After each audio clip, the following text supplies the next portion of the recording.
Praise the lord. దేవుని నామానికి మహిమ కలుగును గాక. మన ప్రభువును రక్షకుడైన యేసుక్రీస్తు వారి నామం పేరిట అందరికీ శుభాభివందనాలు తెలియజేస్తా ఉన్నాను. ఈ ఉదయకాలపు వాక్యంలో భాగంగా కొంతమంది వ్యక్తుల ద్వారా, సంఘటనల ద్వారా ప్రతి గ్రంథం నుంచి మనం పాఠాలు నేర్చుకుంటా ఉన్నాం. మరి ఇర్మియా గ్రంథం నుంచి హైలైట్స్ మనం చూస్తూ ఉన్నాం. ఇర్మియా గ్రంథంలో ఇర్మియాకు వచ్చిన శ్రమలు సీక్వెన్స్గా మనం ధ్యానం చేస్తూ ఉండగా 36వ అధ్యాయం నుంచి ఇర్మియా గ్రంథాన్ని తగలబెట్టుట అనే అంశాన్ని మనం ఈరోజు వాక్యజనంగా చూద్దాం. ఇర్మియా గ్రంథం 36వ అధ్యాయం 2వ వచనం చూసినట్లయితే, యెహోవాకు ఇర్మియాకు ప్రత్యక్షమై ఇలాగూ సెలవిచ్చెను, నువ్వు పుస్తకపు చుట్ట తీసుకొని నేను నీతో మాట్లాడిన దినం మొదలుకొని, అనగా ఓషియా కాలం మొదలుకొని నేటి వరకు ఇశ్రాయేలు వారిని గూర్చి, యూదా వారిని గూర్చి, సమస్త జనములను గూర్చి నేను నీతో పలికిన మాటలన్నింటినీ దానిలో రాయము. దేవుడు అన్నాడు, మరి యూదా వారి గురించి, సమస్త జనాంగం గురించి, ఇశ్రాయేలు వారి గురించి మరి నేను నీతో చెప్పిన మాటలన్నిటి కూడా ఒక పుస్తకం రాయమన్నాడు. ఇర్మియా ఆ విధంగానే ఒక పుస్తకాన్ని రాశాడు. దేవుడు చెప్పినట్టు చేశాడు. మరి అది పోయి మందిరంలో జనాంగానికి వినిపించమన్నాడు. బారోకు అనేటువంటి తన అసిస్టెంట్ ద్వారా మరి మందిరంలోకి వెళ్ళి, ఇర్మియాకైతే మందిరంలోకి వెళ్ళి ప్రకటించడానికి ఇర్మియాకు ప్రవేశం లేదు. గత ఎపిసోడ్లో మనం చూసాం, ఇర్మియా మందిరంలో దేవుని వాక్యం ప్రకటిస్తున్నప్పుడు అది మరణ శిక్ష, చెరసాల శిక్ష అని చెప్పి ఇర్మియాని ఆ మందిరం నుంచి బయటికి తరిగినట్టుగా మనం చూస్తూ ఉంటాం. అయితే బారూకుని పంపించాడు. ఇక్కడ మనం పరిశీలన చేసినట్లయితే 8వ వచనం, ప్రవక్త అయిన ఇర్మియా తనకు ఆజ్ఞించినట్లు నెరియు కుమారుడైన బారూకు గ్రంథం చేతబట్టుకుని యెహోవా మాటలన్నింటినీ యెహోవా మందిరంలో చదివి వినిపించెను. యెహోవా మందిరంలో యూదా ప్రజలందరికీ ఉపవాస దీక్ష వాళ్ళు పూనుకొని ముందుకు కొనసాగుతున్నటువంటి ఆ రోజు మరి వాక్యం ప్రకటించాడు.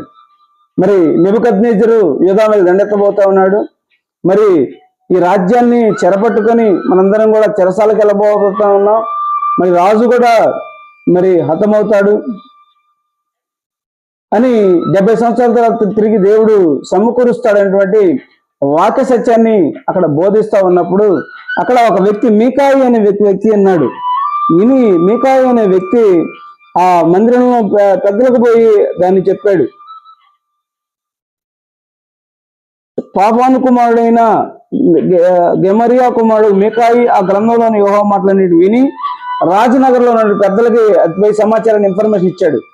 రాజనగర్లో ఉన్న పెద్దలు మరొక్కసారి బారూకు చేత రెండవసారి ఆ సమాచారాన్ని చెప్పించుకున్నారు. ఏంటి, ఇశ్రాయేలు రాజ్యం కూలిపోద్దా, యూదా రాజ్యం కూలిపోద్దా, మరి బబులోను సామ్రాజ్యం మనం చెర తీసుకెళ్తారా, 70 సంవత్సరాలుగా మనం తిరిగి వస్తామా అని ఉన్నప్పుడు వాళ్ళు భయపడ్డారంట. ఆ మాటలకి భయపడి ఇన్ఫర్మేషన్ రాజుకి ఇచ్చారు. రాజు చలికాలం చలిమంట వేసుకొని ఆ బయట కూర్చొని మరి ఈ మాటలు వింటా ఉన్నప్పుడు తిరిగి ఆ గ్రంథాన్ని తెప్పించుకొని 2-3 ప్రతులు చదవగానే 23వ వచనం, యెహూది 3-4 పుటలు చదివిన తర్వాత రాజు చావుతో దాన్ని కోసి కుంపట్లో వేయగా ఆ కుంపట్లో ఉన్న అగ్ని చేత అది బొత్తిగా కాలిపోయాను. చూడండి, దేవుని మాటలను లెక్క చేయకుండా ఇక్కడ వాళ్ళైతే భయపడ్డారు, కానీ రాజు కానీ సేవకులు కానీ భయపడలేదని రాయబడి ఉంది. అగ్నితో కాల్చివేశాడు.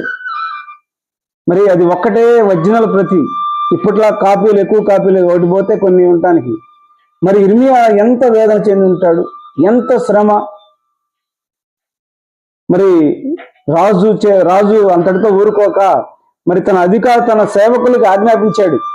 ఇర్మియాని ఇంకొక వచ్చిన 26వ వచనం, లేఖికుడైన బారూకును ప్రవక్త అయిన ఇర్మియాను పట్టుకోవాలని రాజవంశస్థుడు యెరెమీయాకును అజ్రాయేలు కుమారుడైన సర్యాకును అబీయేలు కుమారుడైన షెలమ్యాకును రాజు ఆజ్ఞాపించిన గాని వారిని యెహోవా దాచెను.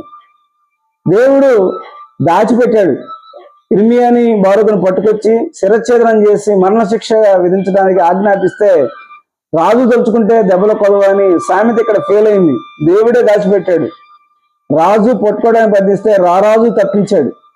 ఈరోజు నువ్వు నేను పరిశీలన చేసినట్టయితే మరి అంత ఘోరమైనటువంటి దేవుని వాక్యాన్ని ఘోరమైన తప్పు చేసినటువంటి యెహోయాకీము అక్కడ సేవకులు పశ్చాత్తాపడి భయపడి మారు మనసు అనుభవంలోకి వచ్చి రక్షణ పొందాల్సింది పోయి ఎదురు తిరగటం. ఈరోజు కూడా దైవ సేవకులు స్వేచ్ఛగా వాక్యం పఠించబడుతున్నప్పుడు నా గురించే మాట్లాడాలని దైవ సేవకుల మీద తిరుగుబాటు చేసేటువంటి సమాజం ఈరోజు కూడా మనకు కనిపిస్తూ ఉంటుంది.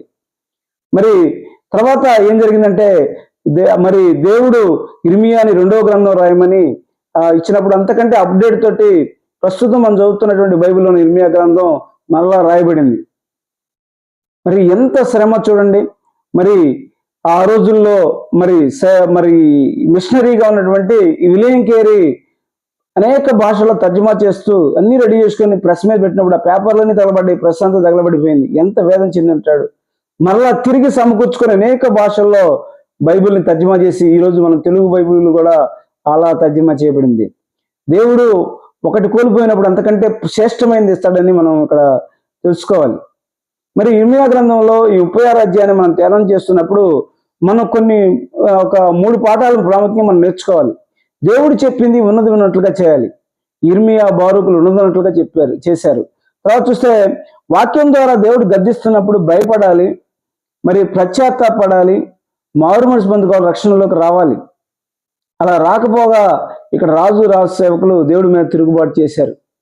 మరి 3వది చేస్తే దేవుని అనుమతి లేకుండా మరి ఎవరు నేనేం చేయలేరు, ఏ శక్తి ఏ వ్యక్తి కూడా నేనేం చేయలేరు.